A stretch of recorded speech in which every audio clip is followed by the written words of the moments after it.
Okay, Fitchburg State University first year students, welcome again to another stream. This is your final one for the orientation program.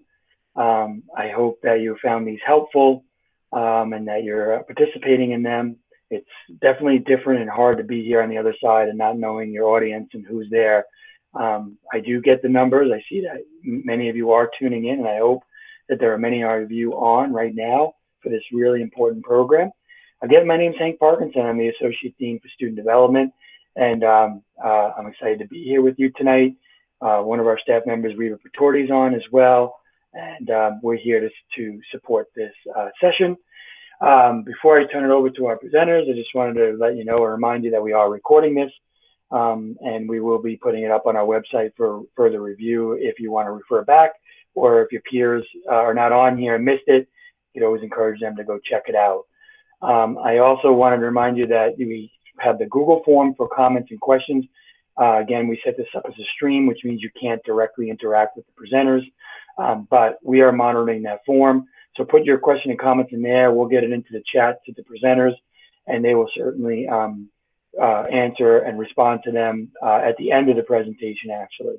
So without further ado, I'd like to turn it over to my friends, Sean and Alvaro from After the Fire.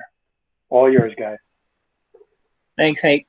Good evening, everyone. My name is Sean Simons, and along with my college roommate, Alvaro Llanos, today we're going to present to you After the Fire. Today's presentation is not just about fire safety, but it's about overcoming adversity. It's about the consequences of your actions, all things that happened during our first year at Seton Hall University in New Jersey. Alvaro's going to give you all a quick synopsis of what happened leading up to the Seton Hall University fire and what happened as a result of it. The Seton Hall fire was a fatal fire in Bowling Hall, a freshman resident hall on the Seton Hall University campus in South Orange, New Jersey on January 19th of 2000. 3 students died and more than 58 were injured. It was one of the deadliest college dormitory fires in U.S. history. 2 students who started the fire as a fraternity prank were indicted in mid-2003, reached a plea agreement prosecuted in late 2006, and were sentenced to 5 years imprisonment early 2007. The fire began around 4:30 a.m. when most of the students were asleep. It spread rapidly across 3 couches in the 3rd floor lounge and approached temperatures of 1,500 degrees in less than 5 minutes. Though no accelerant was used, the fire burned hot enough to melt the static carpet of the hall, causing severe injuries to many of the students attempted to escape by crawling the floor to reach the stairs. A few students back in the thick smoke using the staircases, and a few jumped over 40 feet to the ground. Another cause of injuries and deaths was the fact that residence halls went through several false fire alarms, causing students to ignore the alarms, including one warning of this fire. 3 students died. Aaron Carroll and Frank Loda died of thermal injuries, and Jonathan died to smoke inhalation. 58 students and firefighters were severely injured, forcibly enough to require lengthy hospital stay and rehabilitation. Sean Simons and myself, Alvaro Llanos, 2 of the most injured students, are here today to share a remarkable journey from this tragic night to become an advocate of fire safety and prevention and overcoming adversity. Though the fire was many years ago, the story is still used to teach them about the effects what fire can do to a campus and the community, and that no matter obstacles you have in life, you can overcome them. In our case, there's still life after the fire. So before we show you the documentary, there's a few key things that we want to point out to you that you're going to see this evening. First, you're going to see the recovery efforts that Alva and I had to endure. You're going to see what our parents were going through, what our campus and our community was going through, not knowing if we were going to live or die. Next, if anybody's thinking about possibly going into a medical field, maybe becoming a nurse, a therapist, maybe even a doctor, we want you to pay particular attention to the nurses and doctors who took care of us in the burn unit at St. Barnabas Medical Center in Livingston, New Jersey. We like to call them our angels because they took us under their wings as if we were their own children. And we would later find out that many of them had children who were either getting ready to go off to college, or some already had children who were already in college. And one of the things that they feared the worst was that it could have easily been them who received that phone call that their child was injured or possibly killed due to a fire on any college campus across this country. Next, you're going to see the arson and criminal investigation. As Alvaro stated, this was a fire set by 2 of our classmates as a drunken fraternity prank. One night after we beat one of our rival basketball teams, like what happens on many college campuses across this country, the students wanted to celebrate the victory. But these two guys did something that not only changed our lives forever, but it had a major impact on the rest of theirs as well. The name of the documentary you'll see today is called After the Fire, a true story of heroes and cowards. The cowards referred to the two guys who set the fire because after they set the fire, they didn't try to put it out. They didn't pull any fire alarms or warn anyone. And then they lied for over 7 years, saying that it wasn't them who set the fire. But you're going to see how the arson investigators were finally able to convict them and send them off to prison. Finally, you're going to see the parents of some of the victims. Both Alvaro and I are parents now, and actually, I just took my oldest son to college. He's a freshman at Methodist University in North Carolina. I can't imagine getting a phone call saying that my child was hurt or killed due to a fire on their college campus. So you're going to see how these parents have become advocates for fire safety and fire prevention, just like Alvaro and I. Now, the Seton Hall University fire affected thousands of colleges across the country. You're going to see in the documentary, because of the fire happening in the state of New Jersey, a law was passed in the state of New Jersey that every college and every residence hall in the state, they had to go back in and put fire sprinklers. Unfortunately, New Jersey is only one of 4 states across this country that has those mandatory fire sprinkler laws. But what many schools decided on their own to do was to go back into all the residence halls and put fire sprinklers in themselves. It's one of the things why we actually get a chance to come to Fitchburg State University every single year and do this presentation. It shows that they care about you. They care about your safety. And we hope by the end of this program that you all will take some of the tips that we have to give you. Hopefully you'll never ever have to use them, but just in case, they're always in the back of your mind. So without further ado, we'd like to present to you After the Fire. Thank you.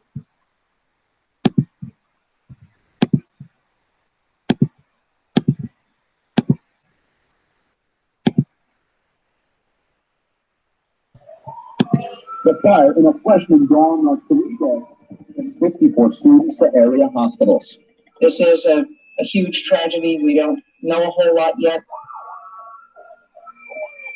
There's kids hanging out the windows and dark black smoke coming out from over their heads. We're making our way in. The student is coming out, and I could not tell you if it was a boy or a girl, completely burnt, smoking, no hair. Their face was completely blackened. I cannot imagine how these kids made it.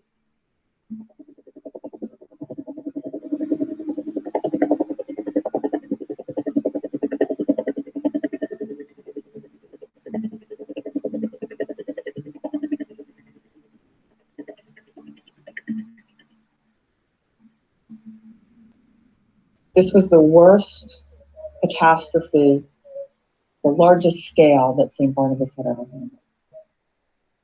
These were critically burned children who were near death. There were nurses in tears when they saw Alvaro especially. There was one nurse who went out to meet him and touched his head and said she felt like that would be the last touch he ever felt because she didn't think he'd probably even make it out of the emergency room. Sean was absolutely fighting for breath. He had severe smoke inhalation. They were crashing. They were in pain. They didn't know exactly what happened and if they are going to survive. And how do you convey that message to their family that they were healthy just 5 minutes ago and now they're on death's door?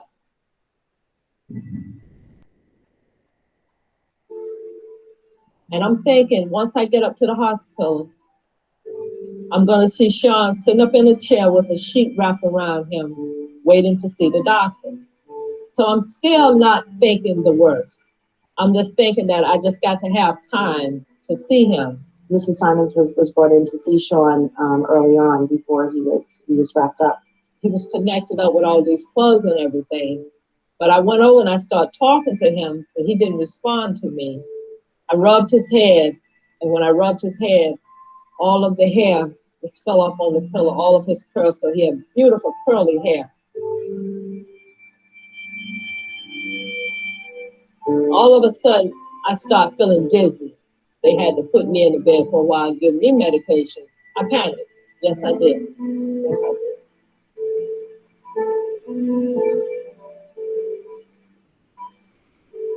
Al's condition was worse than Sean's as far as the amount of surface area that was burned. It was obvious, you know, he just, from head to toe, there was going to be such disfigurement.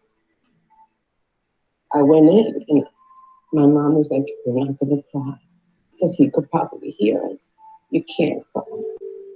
And I remember that when my dad fell, he fell on his knees and he just started sobbing.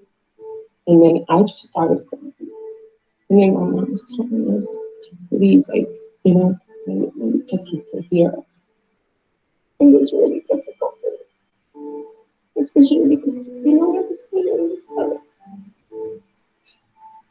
Me dijo lo más importante para mí, yo lo amo mucho a él, yo lo quiero, mi único hijo varón, yo me sentía tan desesperada que no quería perderlo.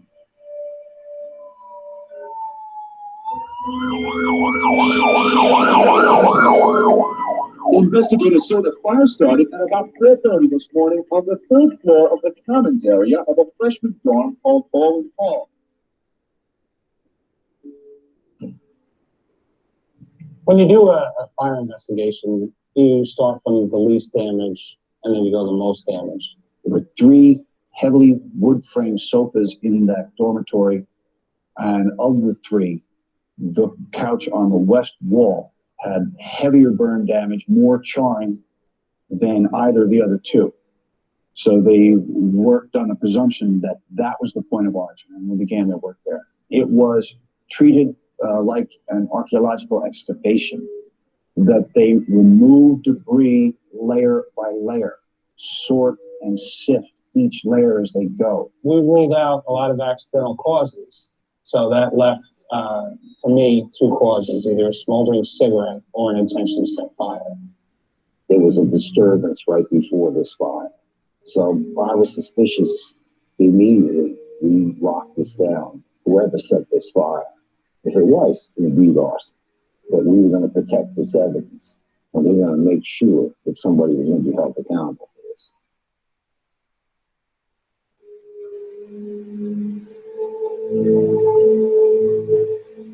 I've never witnessed that much pain, that much suffering.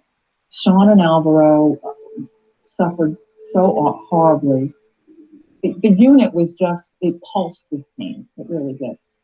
When you would turn Sean or Al, or you would do something that was unpleasant, they would bite down on the endotracheal tube that was keeping them alive. And you just know that they want to tell you something. And, you know, this is what you have to do. This is your job. But you just constantly say, "I'm so sorry. I'm so sorry." You know, and you're just using 4x4 claws. But to them, it feels like a steel wire brush. Sometimes, you know, when you're doing the work and you're concentrating on the work, you forget that you have a human being there. And this is where we have to always remind ourselves that, just a moment, are we really hurting him? Did we get enough sedation?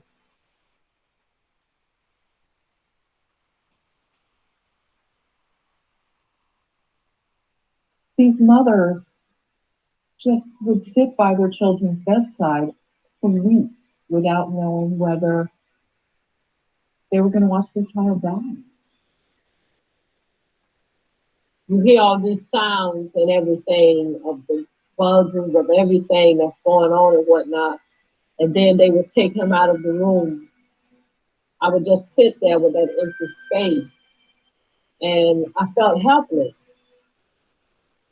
It's very sad because, again, his whole face and his whole identity is going to change. But what doesn't change is the inside of them. And that's very difficult for people to realize.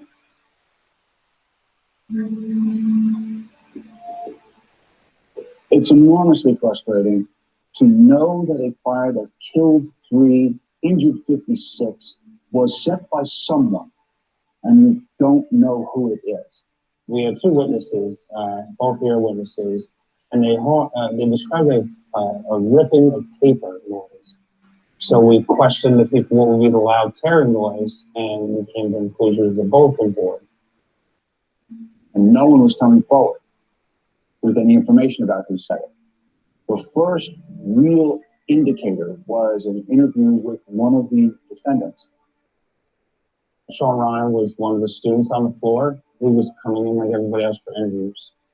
The subject of the lounge comes up and pulling down the paper. And we knew there was something more there. And then we got to the breaking point. Okay, I tore the paper down, but I didn't set it on fire. This electrified the interview. How did this student know that there was paper that was set on fire? This brought the first suspicion to Sean Ryan. According to fraternity brother Ryan and McCord told him that they had been sleeping until the sound of the fire alarm. That contradicted the subsequent statements of both Ryan and McCord, who said they were awake up until the time of the fire alarm.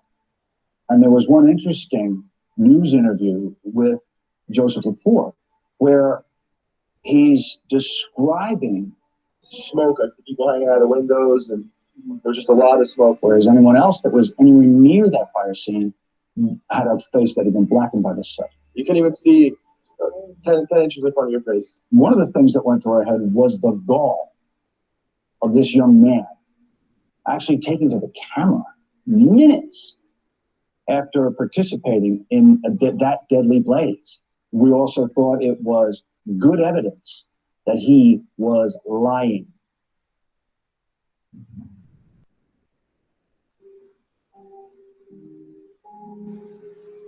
I cannot and will never, ever forgive them, even though I know God tells me I should.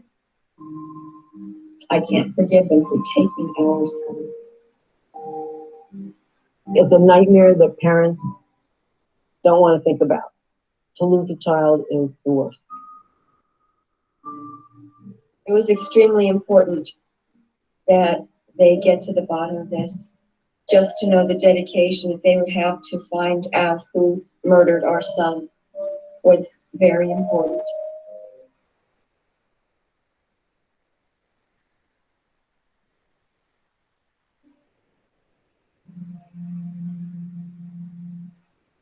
We were at the hospital together so much, it's like we became one family. We became roommates because we shared the same waiting room. We did everything together. The families would sit together and they would talk about the boys, and they kind of drew strength from each other, even with the language barrier at times. We were constantly together, supporting each other, helping each other in tough times. There were times where I would cry and my mom would cry and Sean's moms would cry, and we would just hug each other.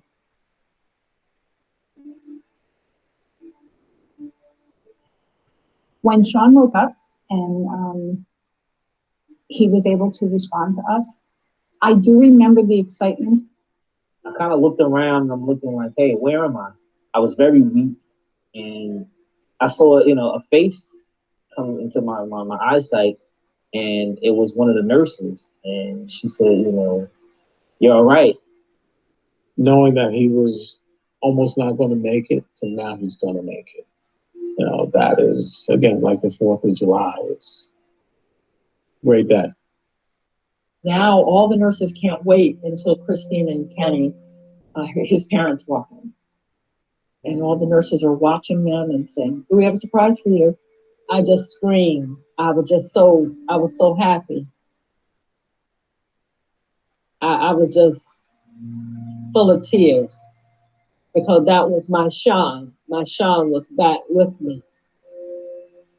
It just gave me that warmth that, she was there this time. It wasn't the stranger at, this strange nurse. It was my mother. The first words that came out of Sean's mouth, and I would never forget. He said, "Mom, where were you?" And I cried. I said, "Sean, I never left your side. I was always here with you." Sean really wanted to communicate with his mother. He kept trying to talk with her. Of course, he had tubes down his throat, so he couldn't speak. And so a nurse ran and got this page with the alphabet on it. And he pointed out house Al. I told Sean he's in another room, but we never told Sean the extent of Al's injuries. I just remembered that, my mother always said that Al was 2 doors down. I tried my best every day to walk a little further. And when I got to the second room that was down from mine, I kind of peeked in and I saw his parents. And that's how I knew that it was Alvaro. His full body was covered in gauze. I was up and I felt like he shouldn't be like that. From that day on, I just made an effort to visit him every day and talk to him every day. I needed to be there for him. I just felt like we both had been through this, this fire together. And if I'm strong enough to get through it, that he's strong enough to get through it. Lepore and Ryan began to realize that the investigation was focusing on them, and they clammed up.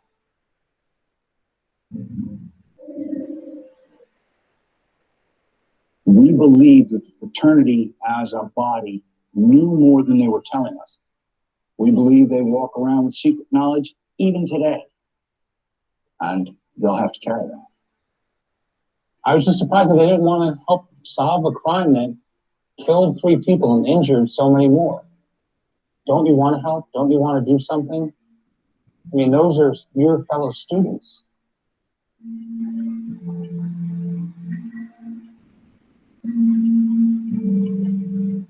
Some of the other investigators from homicide had an organized crime informant that said they had some information regarding the case. At the moment of family crisis, apparently one of the Lepore family members turned to Daniel Riccardi, a man of an unsavory background, for advice as to how to proceed with respect to the criminal investigation into Joseph Lepore. The informant had said that the mom had approached him and said that the son had some type of involvement in the fire, and that was the offer information to give up. Occasionally, you have to sort of make a deal with the devil you know, to get a hold of the devil you don't know.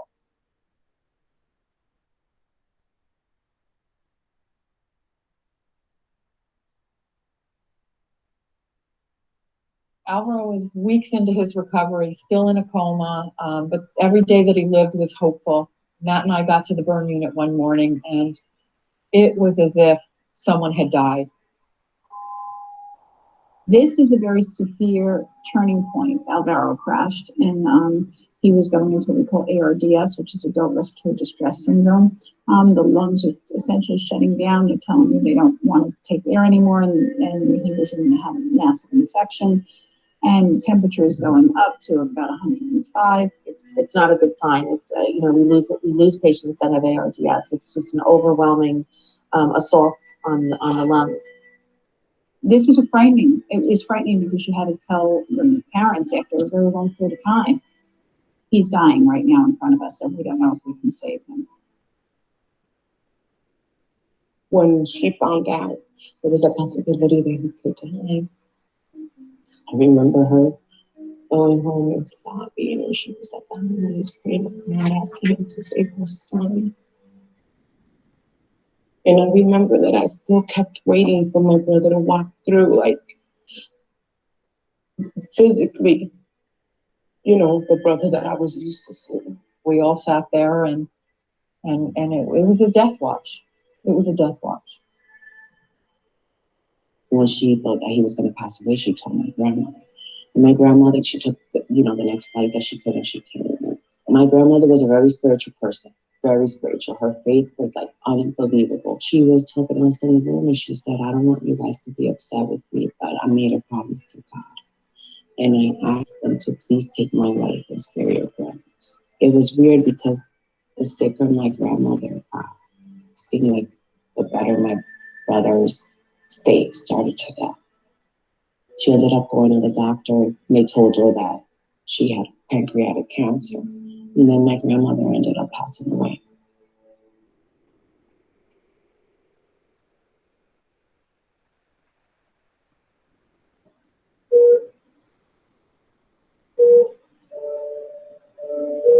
After 3 months in a coma, Alvaro started waking up.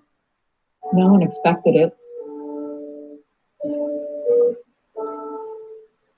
She was so excited. She was so happy that he was doing that. And her whole persona, I remember that day, just changed. It was like she realized that he was inside the body. He was inside the bandages. And I think that was her realization that day, that her boy was still in that bed. It wasn't just a bunch of bandages laying there.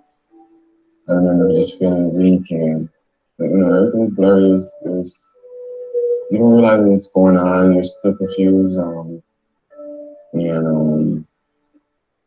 It was hard because, you want to talk to people, but you couldn't. One of my biggest fears is probably being buried alive. Trying to communicate and you really can't. You're trying to say something to somebody, you can't. You got an itch and you can't scratch because you can't move. After Alvaro started really regaining consciousness, when he started talking a little bit, he started asking his mother how he looked. Sí, cuando yo les dije de que él, o sea, nada más eran los ojos, que todo estaba bien, tal vez yo pienso que él no creía en mí porque él preguntó que él quería un espejo para verse. A cardinal rule in the burn unit is you never lie to the patient. It's so traumatic then. You can't tell him he looks fine when he's disfigured. She was scared to hurt my feelings, tell me the truth. She didn't want to hurt me.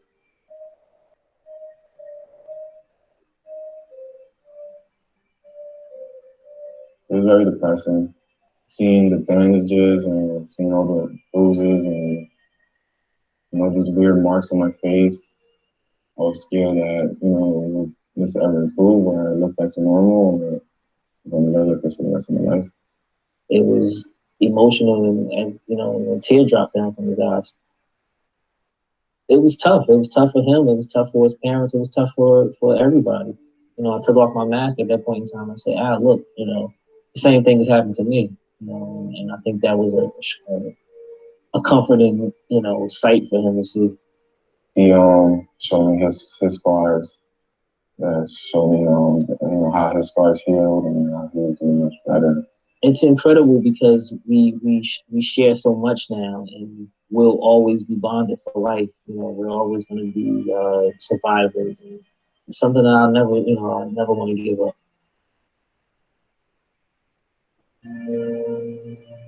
There wasn't one significant event in Alvaro's recovery that Sean wasn't there for. Not one. He insisted on being there for everything. He made sure he was there for everything. And Alvaro wanted him there for everything.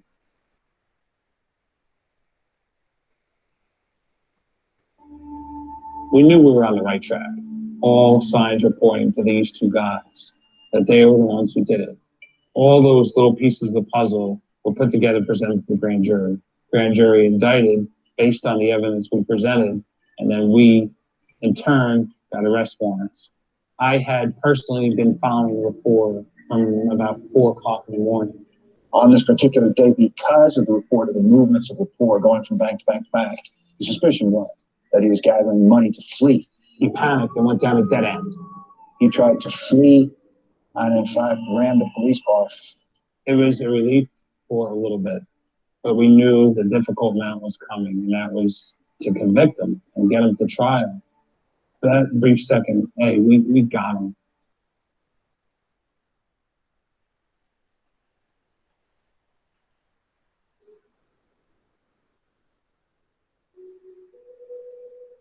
Alvaro's girlfriend, Angie, was 18 years old.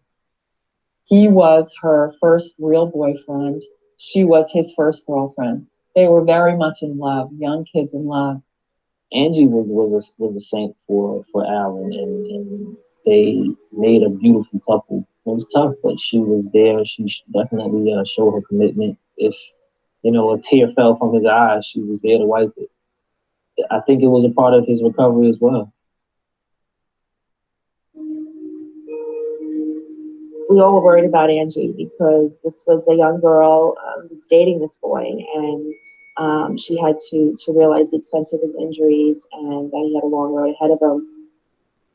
After a while, I started to notice that, hey, you know, she wasn't around as much. I would ask, you know, the nurses, did Angie come?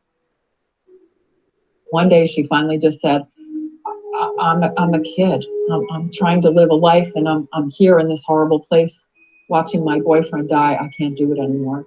The world caught up to her and she said, hey, I need to get back into school, and, you know, I have my own personal life, and you know, I want to be here for Al, but for herself, she had to move on, and she had to just get on with her own life.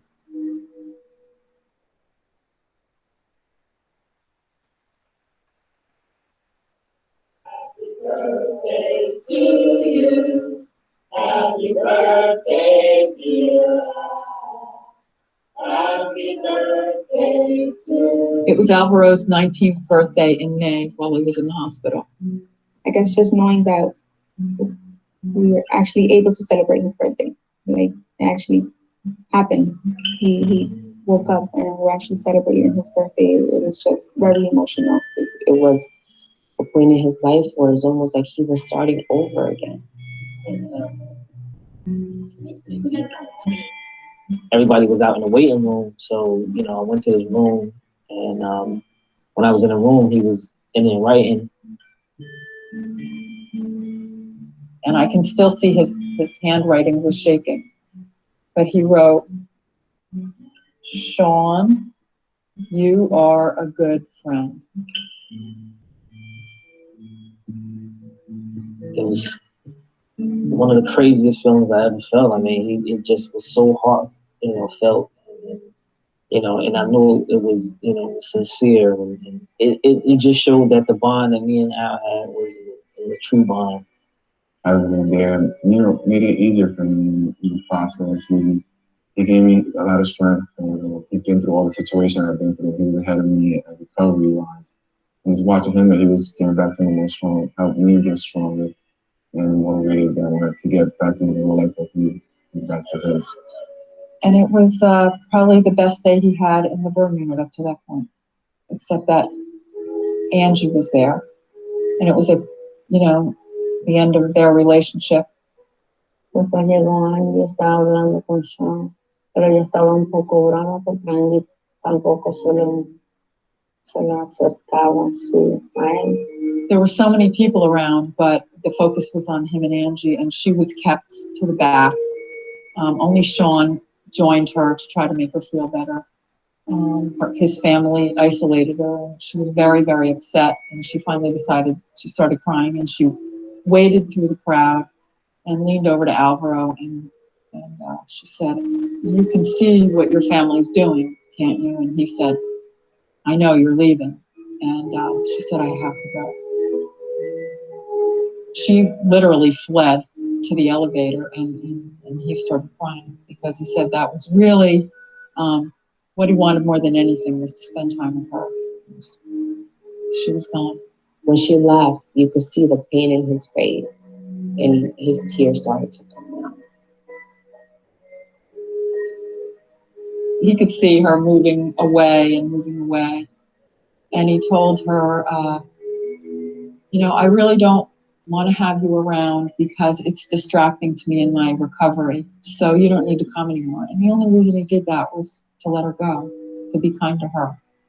And he was heartbroken over it, but that's just the kind of a boy he is.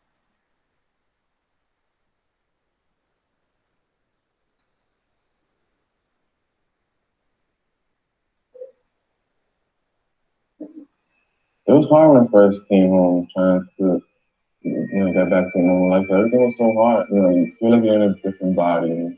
You're trying to do things that you usually so easy, so normal. It's frustrating.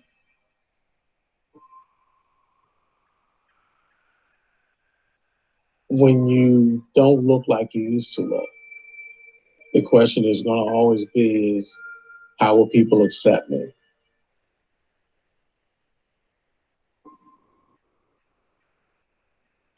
I noticed with Alvaro when he would go out and people would be staring at him, he'd pretend he didn't see and would later say he knows everyone stares at him. Sometimes he would cry and say, "I'm so ugly." I felt like everybody was judging me for the way I look.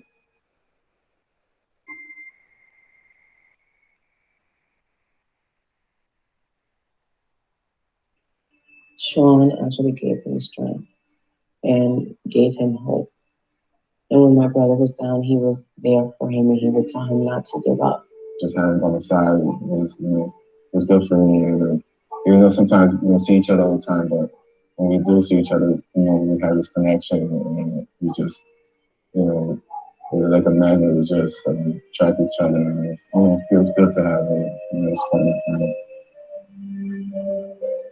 What I admired the most about my brother was that he didn't give up and that he made the best out of the situation. He made himself strong enough to overcome that. But then as time went on and with all the support, the family support from Sean, from everyone, just telling him and talking to him and him realizing himself that it's more to life than just how you look. He overcame that obstacle and he started going out and started feeling more and more comfortable. And then that's how he met his wife. We laugh about it because we think about how I didn't want to go out that night. And he also didn't want to go out. And we were both kind of forced by our own friends. And when Paula saw Alvaro across the room, she looked right past his scars and into his heart. Ever since the first night that we did meet, we were inseparable either through the phone or hanging out together. And when he met her, like you saw a whole different way about him, Like he seemed more confident. He wasn't so afraid.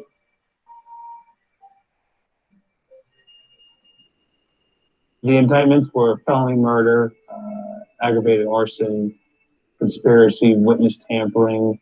Their bail was set at $2 million cash, no 10%.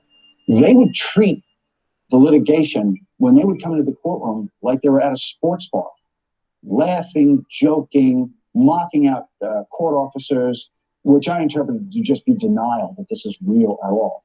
Lepore, he was very arrogant. He was basically like, I'll be home before you get home.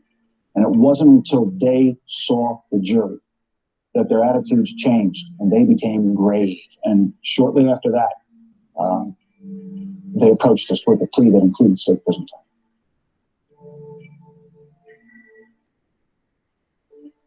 Candy and I were seated right next to Alvaro and his wife, and I could feel the pain coming out of them.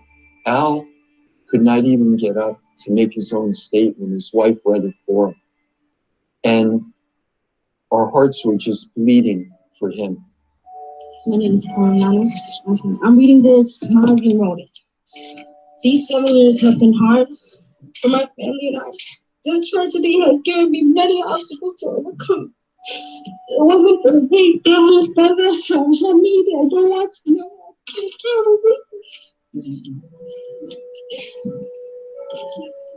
At one point, one of the arsonists looked over toward Alvaro and actually smirked. And it was hard to take. It was like, what are you thinking? What are you thinking? It was very difficult for me because seeing my brother there crying and then seeing the people that actually caused this to happen to be there smiling, it was like, how can you do that? Like, do you realize the pain you've caused him and the other victims? And did you realize that because of what you did, you killed 3 people, 3 innocent young people, that were full of life? Lepore and Ryan were unemotional through the sentencing. Judge Fullalove said he was satisfied with the deal. Many people who witnessed the emotional testimony spoke of an imperfect justice. If justice is measured by the number of years that they're doing behind bars, then justice has not been received.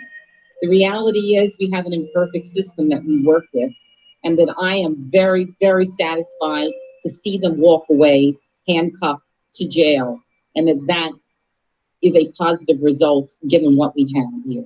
We just felt that they needed to be reprimanded for what they did. Here they changed my brother's life forever. You know, not only my brother's, but Sean's. And how about these families that lost their child because of their prank? That to me is not a prank. That to me is murder.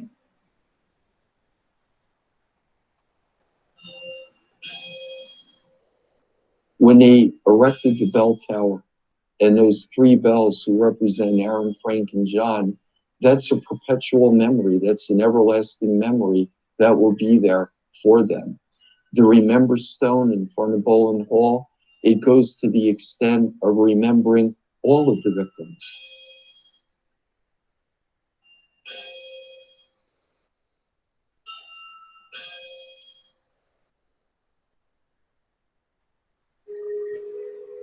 The positive was the sprinkler laws. Because of this tragedy, all college dormitories in New Jersey had to be sprinkled. Unfortunately, it took the death of 3 boys for laws to be made that mandate sprinklers in universities across the country. Mrs. Carroll's like an angel, and they have fought relentlessly to make sure that other people aren't hurt or killed the way their own son is. I looked at the friendship between me and Al and said, hey, we need to pass this on to other people and say, hey, you know, we're just like you and, you know, we've made it. They became messengers for other burn patients, especially young burn patients. I saw Alvaro give one little boy actually the will to live where there was no will to live. They are resources for our social worker to introduce them to other patients that have either similar injuries or maybe a little bit worse injuries than they had, and just to show them that, you know, these boys were at your point at one time and look at them now. They just have a sense of life to them that's just inspiring. And the second they see Alvaro and Sean, their eyes light up. They look at them as hope. They can have a life after the fire.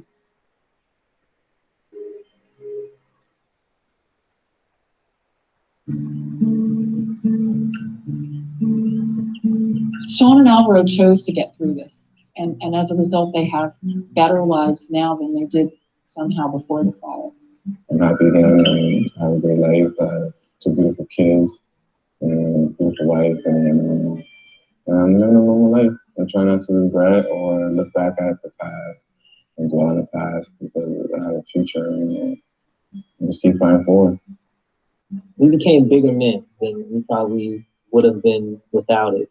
Our exterior being cracked made us stronger men on the inside.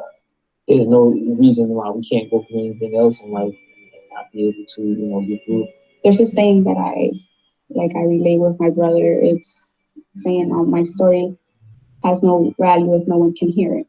And every time I hear that, I always think of my brother because he has a story, and if people can hear it, I think they can get inspired from it. I think that the Seton Hall fires brought a lot of things to light for a very small community, but yet a nation. And I really think that what it did is it made people realize that fire does not have any prejudice. It will get anyone. And then the inspiration of these 2 boys that they were able to get through. I think that people look at burn patients a little bit differently. Here is 2 young boys that are now still an active part of the community.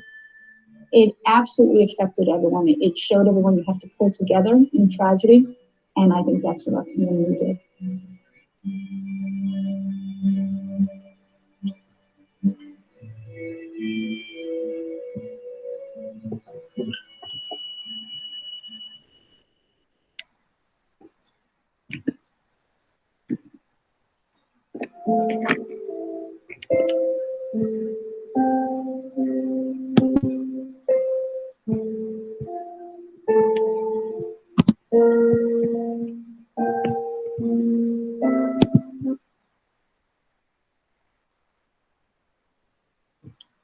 So there you guys have it. That's our story. It's amazing. Alvaro and I, we do this presentation somewhere in the ballpark of 200 to 225 times a year. We travel all across the country going to different high schools, going to different college campuses, talking about probably one of the most horrific nights of our lives, and all because of the bad decision making of two individuals and how their prank caused so much devastation to so many people. I want to apologize to you all because I probably should have told you before we showed the documentary that it's an emotional roller coaster. As I mentioned earlier, normally we come to Fitchburg State every year and do this presentation. And while we're showing the documentary, we stand in the back of the room and we kind of walk around and we'll see people in the audience and they'll be doing a real quick wiping their eyes. If you did that, we apologize. We didn't mean for you to cry, but we wanted to share our story in a way that we knew that we could reach you. Not too long ago, we used to be in your same seats, not here on a Google Meets or being streamed, but we used to be there on the campus, ready to start our education, socialize, start to, to mingle and start our collegiate careers. Not in a million years did we ever think that something like this would happen to us. But that's part of the reason why we do what we do, because we don't want it to happen to you all. Now, all of the things that you all saw in the documentary were things that happened after the fire. There were no cameras in the hallway the night of the fire. I want to read to you all a little small section from my New York Times best-selling book, After the Fire, A True Story of Friendship and Survival, to really put you in the mindset of what it was for us to escape that night amongst the heat and the smoke.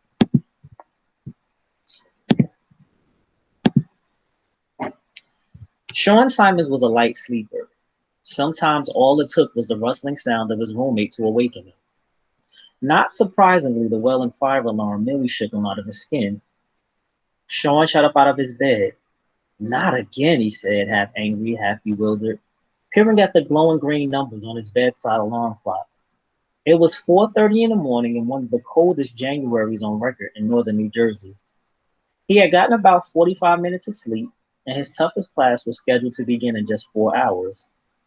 The dorm had been rowdier than usual after Seton Hall's surprising win over the Big East basketball rival St. John's, and students had celebrated into the early morning hours with parties all over. Sean had dropped into one or two of the spontaneous gatherings, then watched a movie with his roommate before finally turning in. Sitting up now, he saw that his dorm room window glittered with frost, and a family of icicles hung from the eaves outside. As usual, his room was cold. Shivering under his heavy woolen blanket, he lay back down and hoped for quiet to return, but the alarm continued to shriek. In the 4 months that Sean had lived in Bowling Hall, the freshman dormitory at Seton Hall University, the fire alarm had been pulled at least once a week. It had happened so often during December finals that he decided to go home to nearby Newark to study rather than risk the constant distraction. What irked him most was that it was usually another student playing a prank. What kind of person got his kicks by scaring everyone else? He didn't understand it. And this time was probably no different. Maybe he would just wait it out and pray that he didn't get caught by the dorm advisor. Sean shut his eyes, trying to encourage sleep, but his mind immediately started to race. Seton Hall had a rule right there in black and white in the student handbook. If you were caught skipping the fire drill, the fine was $100, no ifs, ands, or buts. His mother had worked 2 jobs all her life so that he and his older sister Nicole could wear decent clothing and live in a comfortable apartment. How could he risk her having to pay money she didn't have? Willing himself out from under the warm covers, Sean climbed out of the bed and stumbled over to his sleeping roommate, Alvaro Llanos. He had only met Alvaro 4 months earlier when they were assigned to room together on the 3rd floor of Bowling Hall. Alvaro was shy and quiet, and they shared little in common except for their age and their love of baseball. But even then, they rooted for rival teams, me for the New York Yankees and Al for the New York Mets. Nevertheless, they had hit it off. Alvaro often told people that on freshman orientation day, with students swarming around everywhere, he had pointed to Sean and he told his parents, "I think he's going to be my roommate." Sure enough, when they walked into room 3028, there sat Sean, gabbing on his cell phone. It was meant to be. "Alvaro," Sean said, shaking his bigger, bulkier roommate by the shoulder. He barely stirred. Alvaro slept through everything. $100, Sean thought, and tried again. "Come on, Al," he said impatiently. "There's a fire drill. We have to get dressed. Get up." "¿Qué pasa?" Alvaro asked sleepily. Sometimes when he was drowsy, he unintentionally reverted to Spanish, the language his Colombian-born parents spoke in their home. It's a fire drill, Al. Let's go. We gotta get outside. Shaking off sleep, Alvaro finally dragged himself out of the bed. In the dim glow of a single 40-watt light, the roommates pulled on their jeans and shirts from the night before. They slipped on their socks and their boots, not bothering to tie the laces, then grabbed their winter jackets. Sean was one step ahead of Alvaro when he pulled open the door and stopped short. A fierce wave of blistering heat slammed him backward, and a blast of sour-tasting black smoke stuck in his throat, choking him. "Oh my God," Sean whispered, his skin prickling with fear. "My God, Al, this is real." The hallway was pitch dark, and Sean couldn't see anything. It was eerily quiet except for the shrill burst of the fire alarm. Dropping to his knees, he took a deep breath and crawled to the right, into the blackness towards the elevator he always took to the first floor of the six-story dormitory. He glanced back just in time to see Alvaro swallowed up by the smoke. In a building of 600 students, Sean suddenly felt alone, even though he figured Alvaro must be right on his heels.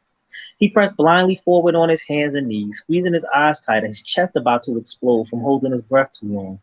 The heat was punishing. He felt as if he were crawling on red-hot coals, and his palms kept sticking to the melting floor tiles. Hell must feel like this, he thought. Then it got hotter. To even sit here and read this to you all really can't put you in the mindset of where we were that night. To be 18 years old, like many of you are probably right now, to feel like we were invincible, that nothing could happen to us, maybe like some of you all as well. But to open up that door at 4:30 in the morning, assuming it was another false alarm, because we had so many false alarms leading up to that point, but to see that cloud of smoke, to feel the intensity of that heat as we tried to find our way out the building, a building we had gone out at least 100, 150 different times.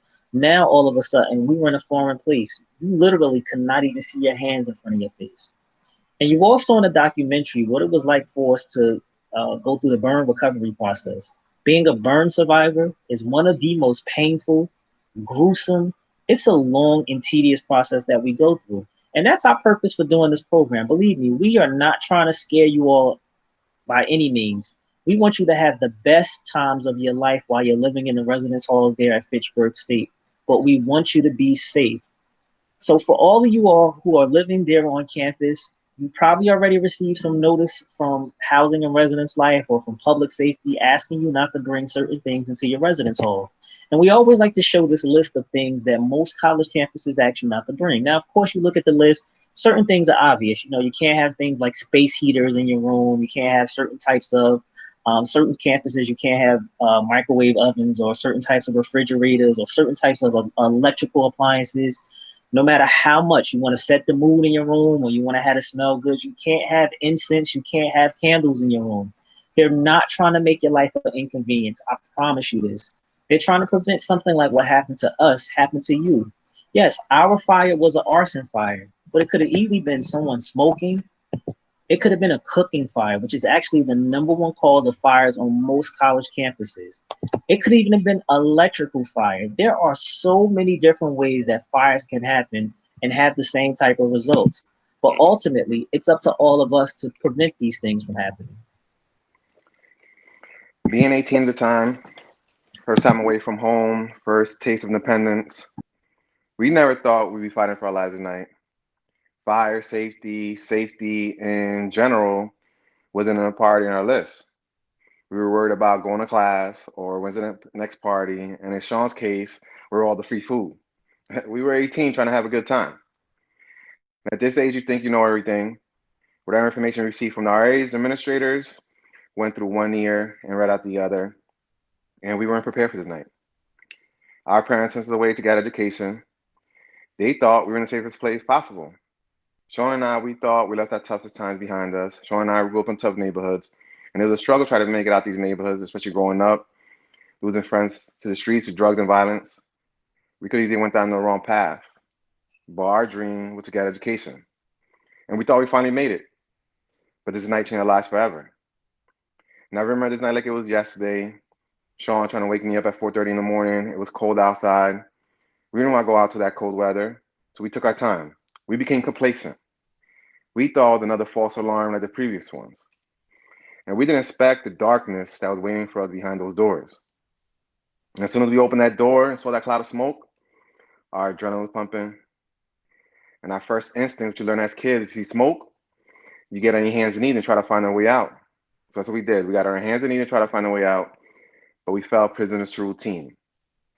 We ended up making a right, going towards the way we always go out the building, towards the elevators, or the staircase by the elevators, and we ended up going directly towards the fire. And we would have had an exit strategy this night, and we went the opposite way, two doors down, we went out to safety. But we never practiced this. It didn't come across our minds that night. And once we made that right, the further we went, the hotter the hole became. To the point that it got so intense, I had to stop and gather myself. Sean disappeared from in front of me, so I decided to turn back. As I turned back, I ended up running into a brick wall. At this point, my mind's racing. I'm thinking about my loved ones, and I'm thinking to myself, I'm not prepared to die in this hallway. I'm scared to die. I have to find a way out. So I keep pushing forward to the 10th seat, and I remember the layout of the hallway. I told myself, I'll get to the certain door, I'll be out to safety. So I'm feeling my way down the hallway till I find the door. When I push the door open, from the corner of my eye, I see a fireball. It hits my back, lights me on fire, and I fall into the stairwell. As the door closes behind me, I'm rolling on the floor trying to move the fire. And thank God there was two RAs coming downstairs. As I'm rolling, they helped me remove the fire. I remember getting up, walking down 3 foot of stairs down to the main lounge. At this point, I went in for help. Didn't know anything about burns. At 18, you feel indestructible. And I remember looking at my arm, and I saw my skin peeling, and I'm thinking to myself, they'll patch me up, and I'll be back in a week. And then 3 months later, I'm waking up from a coma. And through the recovery process, you start realizing the small things in life that we take for granted, like walking, talking, eating. I had to relearn how to do this all over again. But it was so frustrating because your mind's telling you could do it, but your body's saying, no way, it's impossible. You've been laid up too long. And for a burn survivor, it's not only the physical aspect of the recovery we have to deal with, there's the mental aspect. We go through different stages of disbelief, anger, depression, and then there's acceptance. And acceptance is a major factor for a burn survivor because we go through identity issues. When you're so used to looking a certain way your whole life, and then one instant you look in the mirror and you have these scars, you're worried about is society going to accept me? Is the real world going to accept me?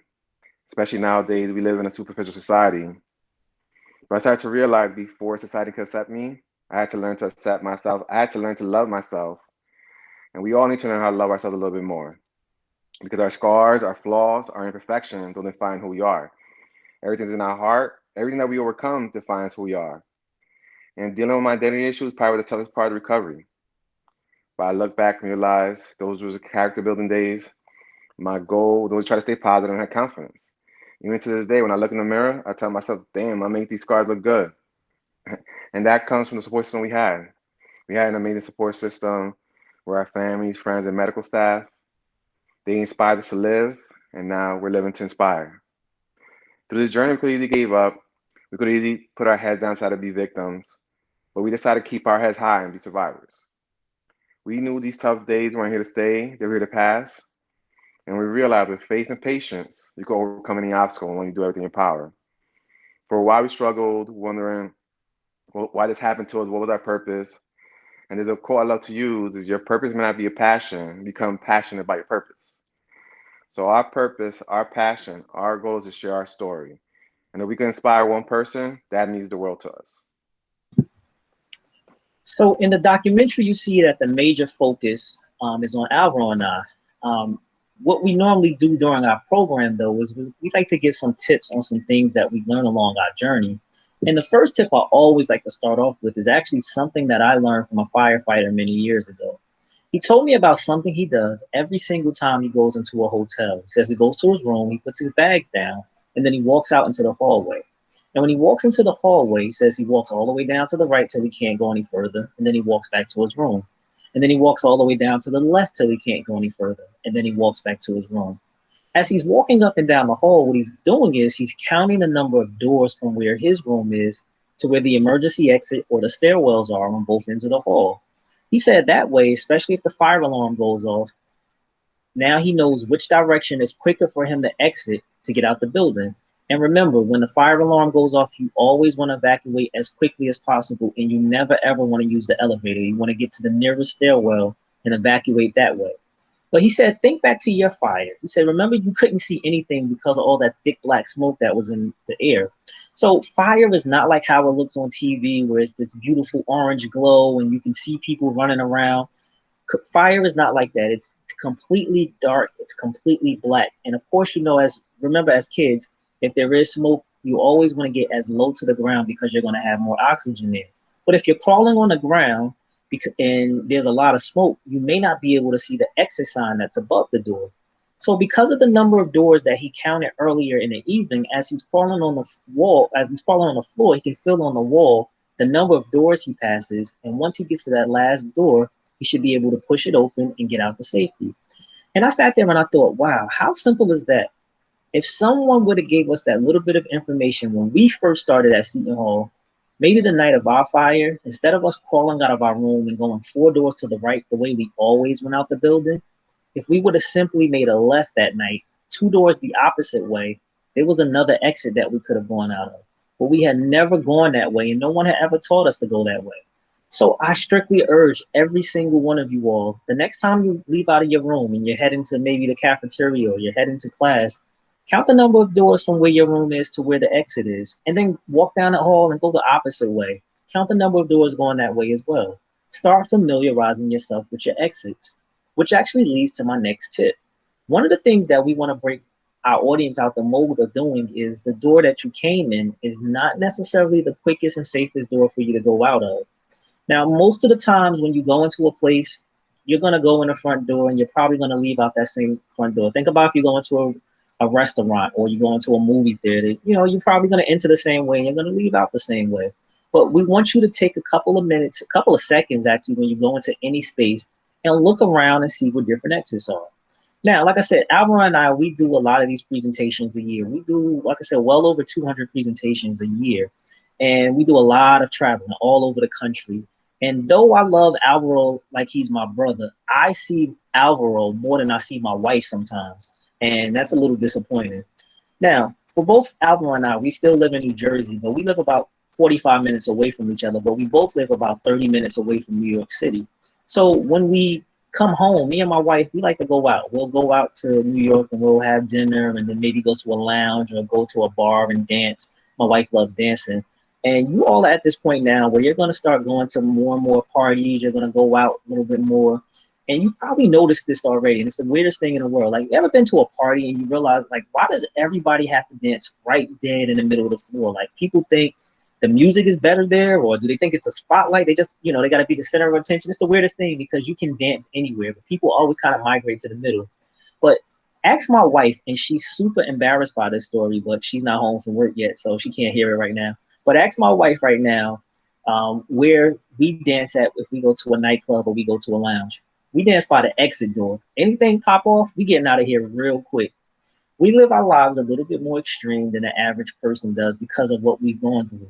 But history will prove to you all that fire does not have any prejudice. It does not care who you are. It does not care where you are. It can happen to anyone at any given time.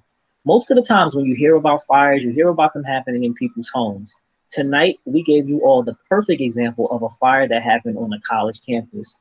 Not sure if any of you all have ever heard about the Station nightclub fire. If you've never heard about the Station nightclub fire, I strongly urge you to go on YouTube, Google this fire that happened a few years after our fire at Seton Hall.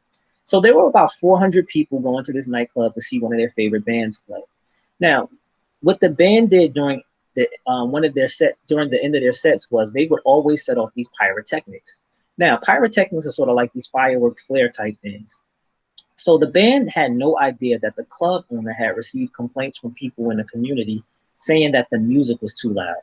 So what this club owner went out and did was he got this soundproof insulation that he installed on the walls and on the ceiling of this nightclub to try to muffle the sound.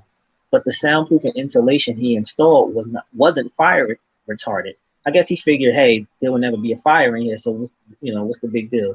So anyway, like I said, this one night, people are partying, having a good time, band is on stage playing, and then boom, they set up the pyrotechnics. But what happened next was the canister on the stage was too close to one of the curtains, and it caught the curtain on fire. The next thing that happened was that fire started traveling up the curtain, and it got to the ceiling where he had put this soundproof insulation, and it instantaneously just set off this huge plume of black smoke, and a fireball erupted across the crowd. But what happened was exactly what I said we want to try to break you all out of the mold of doing. Everybody thought about the door that they came in, and they tried to run that way. So there are 400 people in the club, all trying to go to one exit to get out.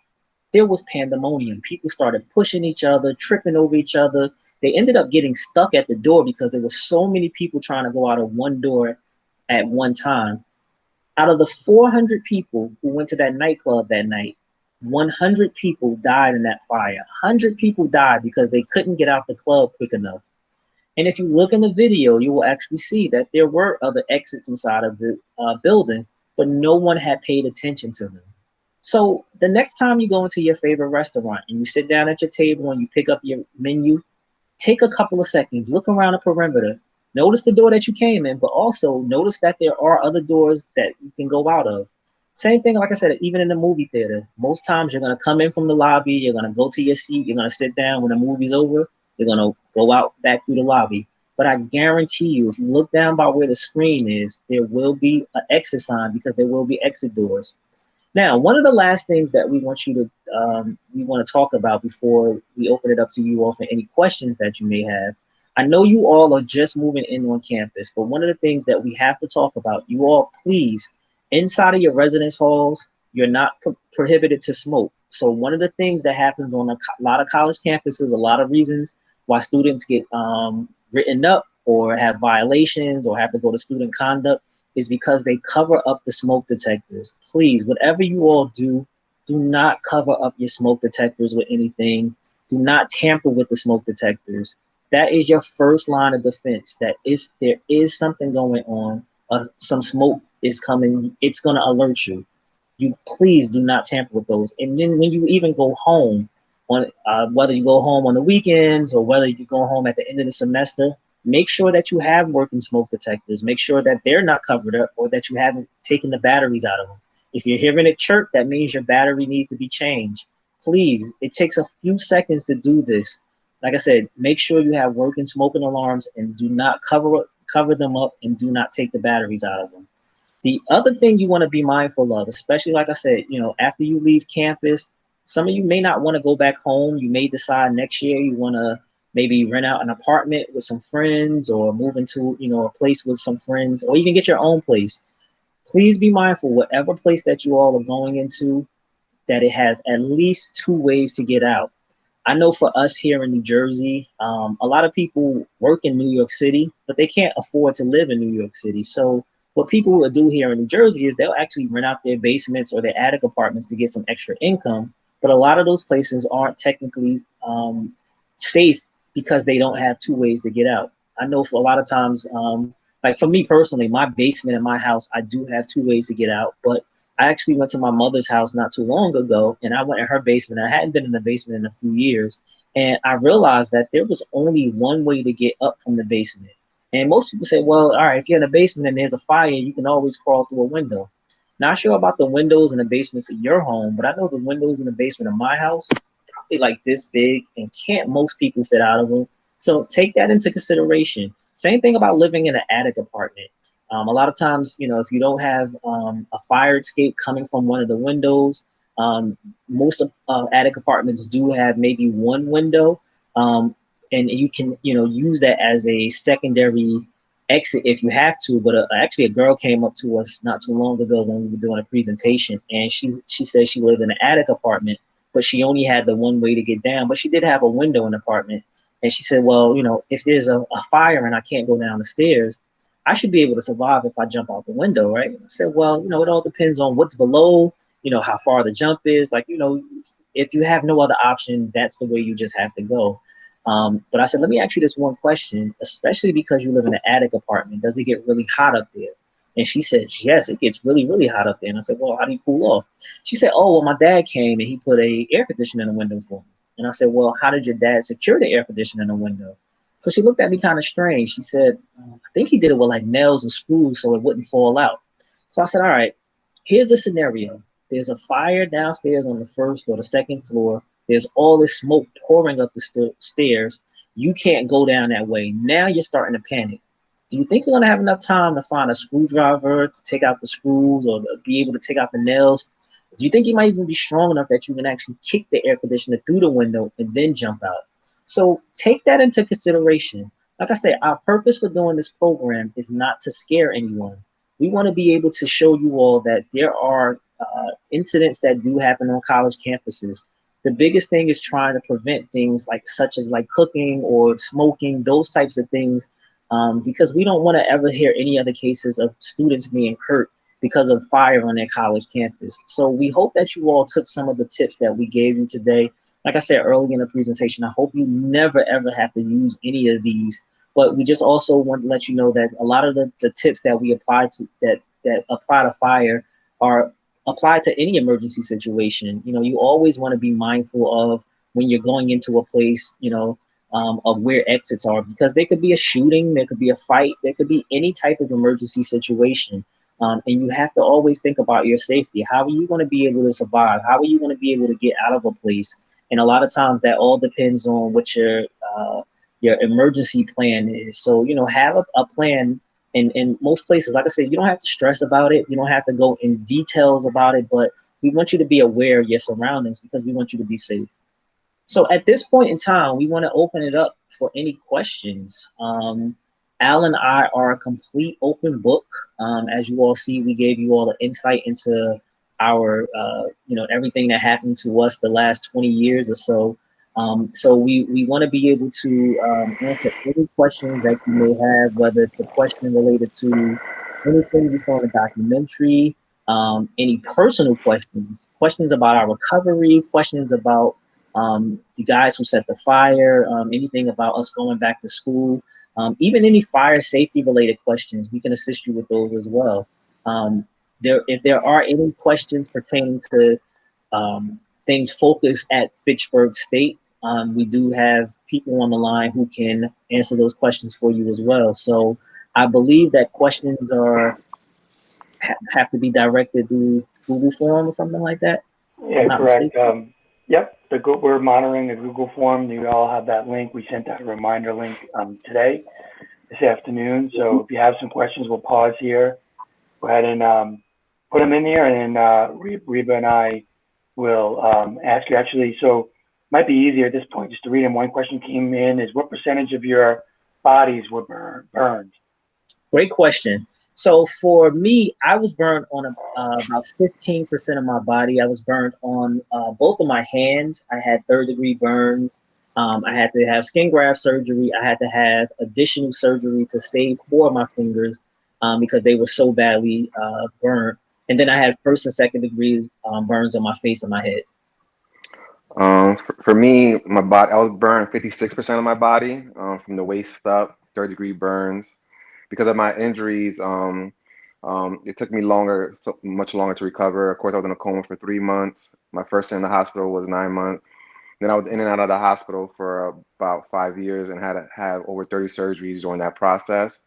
And every time I had a surgery, I had to restart the physical therapy and occupational therapy process all over again. Hey, Reba, you want to take the next one? We'll just go back and forth. Here, the next question is, did you ever have contact with the people who started the fire? So we have not had contact with the guys who set the fire. They have never reached out to us. We've never been able to, well, we really haven't made an effort to reach out to them. And a lot of times we get the question, would we want to talk to them? For me personally, I would love to be able to talk to them to see, you know, we've been doing this for years, talking about what happened to us. As you see in the documentary, the focus was on us, and though you all know they did go to jail, you don't know what their lives were like afterwards. And we don't know what their lives were like afterwards. I would love to be able to sit down and talk to them and see if they have children at this point. Do they have any remorse for what they did? How would they feel if this happened to their child, or if the shoe was on the other foot? So, you know, we haven't unfortunately had that opportunity to talk to them. You know, I wish that they would, you know, make an effort to try to reach out to us, but I don't think they will do so at this point. You know, I know sometimes in life, especially because they did something that caused so much devastation in so many people's lives. Maybe they would want to just go ahead and move on. But I will, I still would like to know, how do they sleep at night knowing that they killed 3 people and hurt so many other people? The next question is, what was it like to go back to school? Going back to school was very, very nerve wracking. And for the simple fact of you're going back on campus and you feel like everybody's staring at you. It's already, as a burn survivor, you think that people are staring at you, but when you go back on campus, you just feel like everybody's looking at you and they know who you are. And in a sense, they do. When I did get back on campus, I just kind of wanted to get back to some type of normalcy. I just wanted to be a regular student because, I didn't want to have all this, these people trying to babysit me or, and that's the thing about especially being a burn survivor is like, there's a lot of limitations on things that you could do until you can get yourself back to 100%. And it feels like somebody is taking care of you. And I didn't necessarily want that going. I wanted to be independent again. And but I do remember when I came back on campus, when I came back on campus, there was a new group of incoming freshmen who were on campus, and we didn't know that many people because we had only been on campus for 1 semester, so we didn't know a lot of people on campus. But people were just randomly coming up to me like, "Hey, I know who you are. I just want to give you a hug, or I just want to say I've been praying about you, or I've been reading about you in the newspaper, or seen you on TV, and I just want to tell you that I'm glad that you're here." And it just gave us that community love, and that's the one thing that we hope that you all take from today's program. You all there at Fitchburg State, you're all one big community, and when you know that somebody's going through something, sometimes if if they're going through having a bad time in their life, maybe just leaving a note on the door, just saying, "Hey, thinking of you," or just going up to that person and say, "Hey, I heard about what happened." You don't have to talk about it, but just give them a hug. Those were things that I really saw that our Seton Hall community definitely was a family. And we've heard stories from other people who've been on other campuses that say it's the same thing. So I want you all to know that you all are, you're all part of the Falcon family. When one person is hurting, you all should, embrace around that person and show them as much love as possible so they can feel more comfortable, especially being there on campus.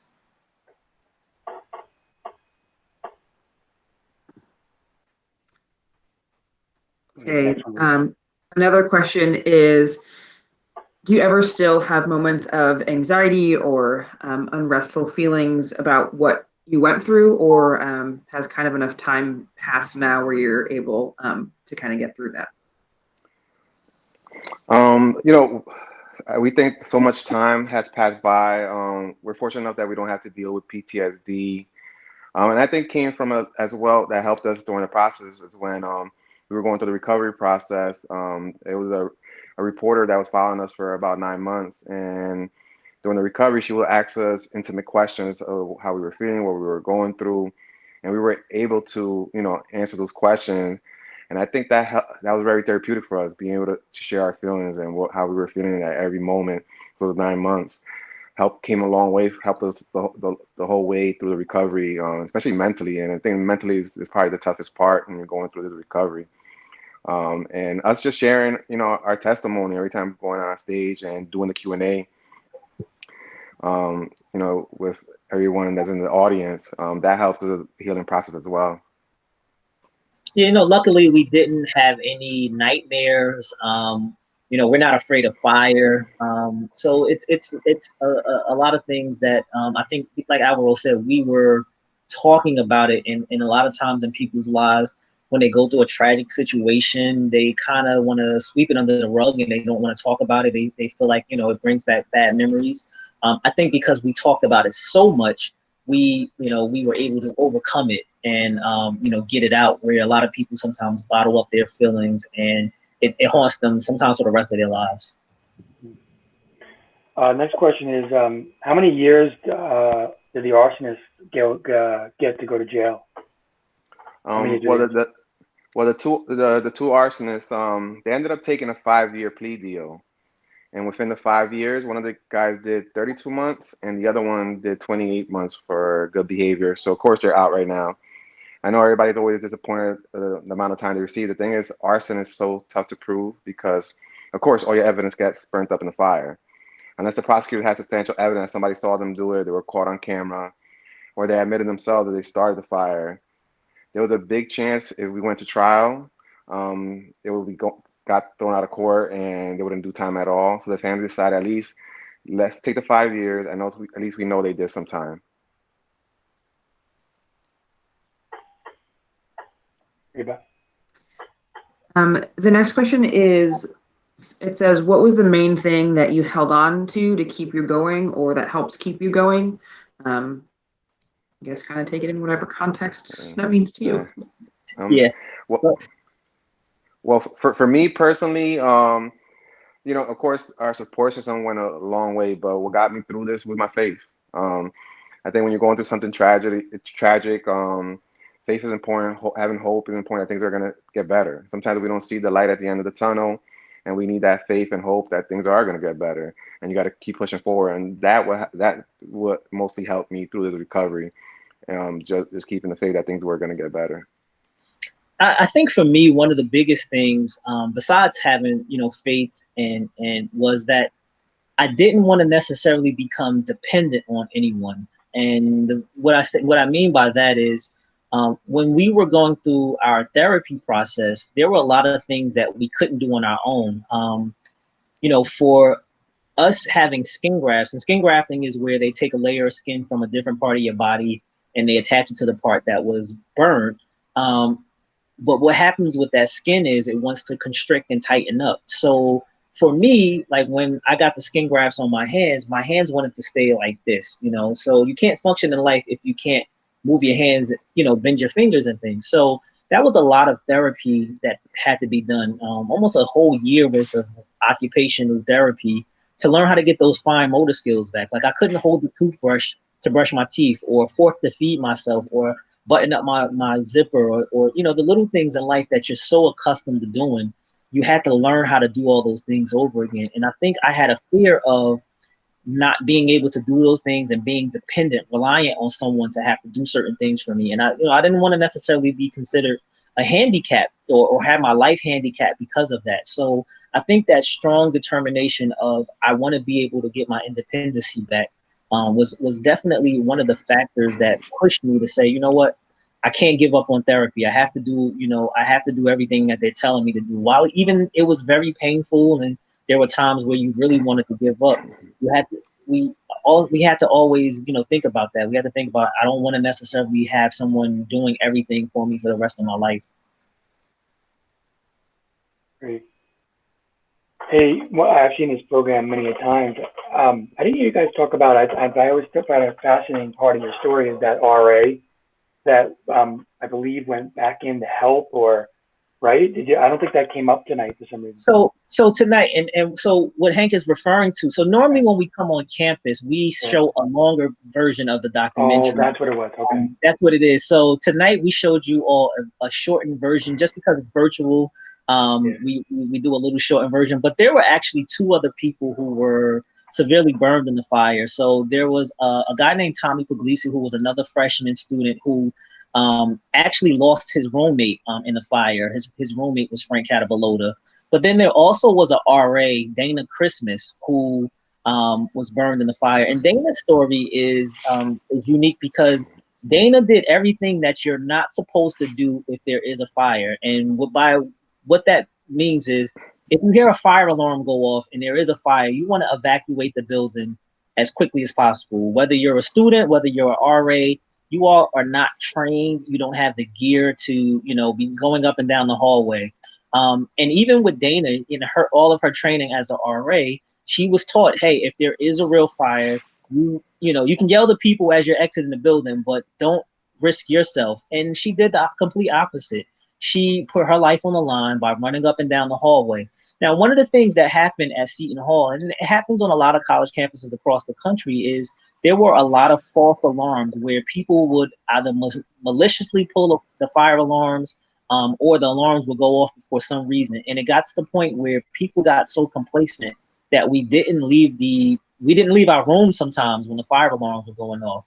And this was one of the reasons why Dana felt in her heart that she had to stay in that residence hall and try to get people out, because nobody thought it was a real fire, because we had so many false alarms leading up to that point. And she put her life on the line by running up and down the hallway, banging on students' doors, telling them that it was a real fire. But Dana, unfortunately, she was burned on about the same amount of percentage of body that Alvaro was. She was burned on close to 60% of her body, all third-degree burns. But Dana is alive and well now. She's married. She has 2 children.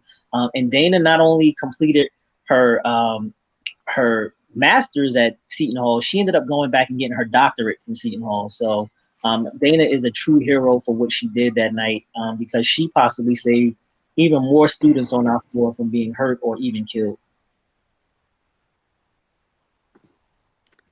Wow, thank you for that. Another question is, do you stay in contact with the doctors and nurses who took care of you? So we do, in a sense. I mean, now with social media, everybody kind of has Facebook, so you can kind of keep up with people that way. A lot of the nurses and doctors that were there at the time when we were there have either retired or they have gone on to different departments or even different hospitals. Being in the burn unit is a very unique unit where they say that your lifespan inside that one unit is anywhere between 7 and 10 years.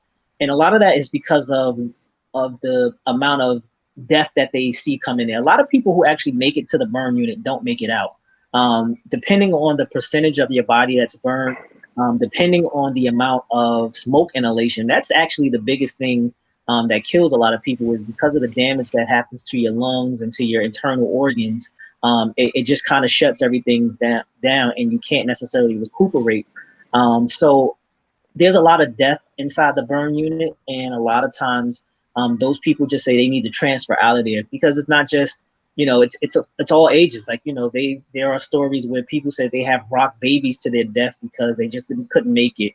Or you see a lot of senior citizens who come in and who get burned from, cooking and stuff like that, and they don't make it. So a lot of the people that, we have that took care of us have either gone to different units or, like I said, retired. But we do communicate with them via Facebook. Every year when we have the anniversary, they always send us a message just saying, hey, thinking about you. There were times where they would actually ask us to come in and to the burn unit and talk, especially to younger folks who were injured, and try to give them a sense of hope. So Al and I try to do that whenever we can, whenever someone calls us and say, hey, they have maybe a young burn patient who needs some motivation, because people did it for us and we just want to pay it forward. Great. So this is actually taking us to the end, and it was a great ending as a comment made about, not a question, and saying thank you to you both for sharing your stories with us and showing how real this is and how much it can really affect everyone. So I do want to also take a second here to thank both of you again. I lost track of, this must be what, 6, 7 years, 8 years? That's now? About the 7th year. Yeah. So I'm really glad we're able to, even though it's different, engage both of you and be here with us today, and sharing your wisdom, your story, but also your wisdom on a very important, serious, real topic. So thank you so much. And then I'm sure you want to say goodbye too, but just to everybody on the participants, when we get off here, please jump on to your final Google Meet with your orientation leaders, and then as the virtual program tonight. I wish you all nothing but the best this semester. We are here to help. I keep stressing that. Let us know if you have any questions, you need any help, any support throughout your first year, second, third, fourth year of college. Again, we are here. And know that all these videos and other information will be continued to be shared via your email. Make sure you're checking your email.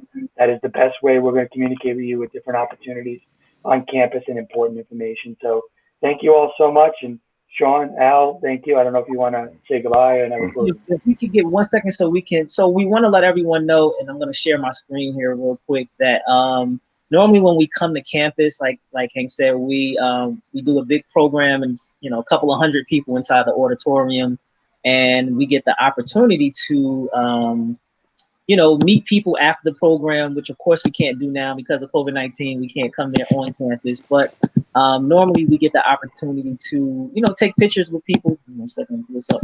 And, we get to meet y'all and hug you all, which we can't do. So if you can see me, I'm giving you a virtual hug right now. So I hope you feel it. Take pictures. And one of the things that we always ask our audience to do, and this is really big, especially here at Fitchburg State, we have a lot of followers who follow us on Instagram. So we are asking all of you all, if you can please follow us on Instagram. As you can see, our page is at Alvaro and Sean. Biggest question we always get when we come there is, do we follow you back? Yes, we do follow you back. So if you follow us, we will follow you back. If you actually look on our page right now, you'll see last year, we actually took a picture with your mascot. So we decided, you know what, we're going to post that today, just as a, like a throwback picture, since we couldn't come on campus this year. But we asked you all not to just like the picture, but maybe leave a comment about tonight's presentation, something you may have learned, something that you may have been inspired by. We already heard from you saying thank you for what you did. So that gives us motivation to know that what we're doing is making a difference. So we hope that you all will go on and follow us on our page. And like I said, we'll be following you back. And last but not least, we like to say, let's go Falcons. So thank you all for coming to this presentation tonight, and we wish you all the best. Thank you, everybody. Good night.